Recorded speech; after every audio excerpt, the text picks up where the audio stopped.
Okay, so let's unpack a really heavy hitter today for this deep dive. We are looking at a paper with a pretty imposing title, actually. The Architecture of Developmental Regression. Yeah, it sounds super academic, but I mean, it's actually a really gripping forensic analysis of Ghana's industrial trajectory. Right, from 1957 all the way up to 2026.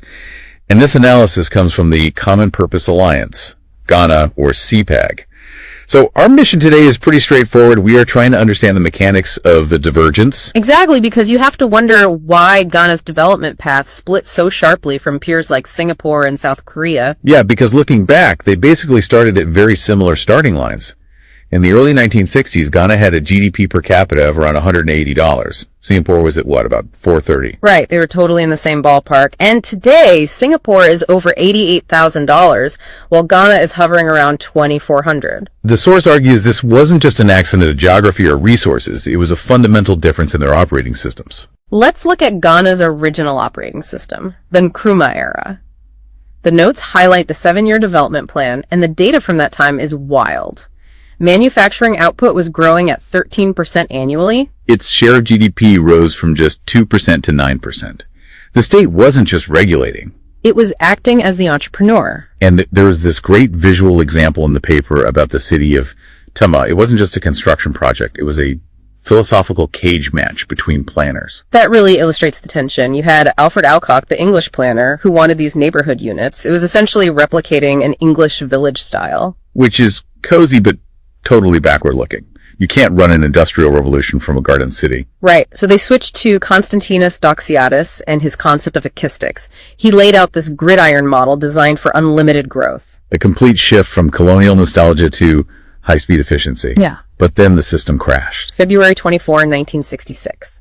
The source argues the coup wasn't just a regime change, it was the termination of a developmental experiment. It shifted the whole country into winner-takes-all politics. And this is where the Singapore comparison really hurts. While Ghana was basically tearing up previous projects just to deny opponents credit, Singapore leaned hard into meritocracy and pragmatism. Specifically, they paid their civil servants strictly competitive salaries to prevent corruption. They insulated their technical experts from politics. In contrast, the paper argues Ghana fell into political patronage, hiring based on loyalty rather than competence. And that structural weakness made the 1980s devastating. The source uses a really strong phrase here, the tragedy of neoliberalism. Referring to the structural adjustment programs, or SAPs. And just as a quick timeout for you listening, this paper touches on heavily debated economic and political policies from both sides of the spectrum. We aren't endorsing any of these viewpoints or taking sides. We are purely just unpacking the arguments laid out in the CPAC analysis. Exactly. And their argument here is that while SAPs stabilized inflation, they effectively deindustrialized the country. By opening markets way too early. Yeah, local manufacturing just couldn't compete, so the economy reverted back to just exporting raw materials like cocoa and gold. Which brings us to the modern symptoms of that decay. The CPAG analysis points to the SML scandal between 2024 and 2026 as a prime example of pseudo-technocracy. That is a key term to remember.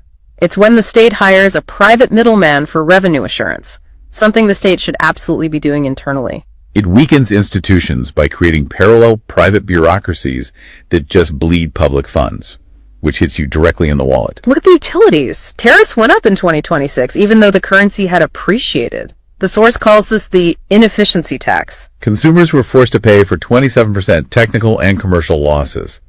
You aren't paying for power at that point. You are paying for the system's inability to stop waste. So is there a way out? The paper proposes technocratic social developmentalism, or TSD. It sounds complex, but it basically boils down to a sovereign reset.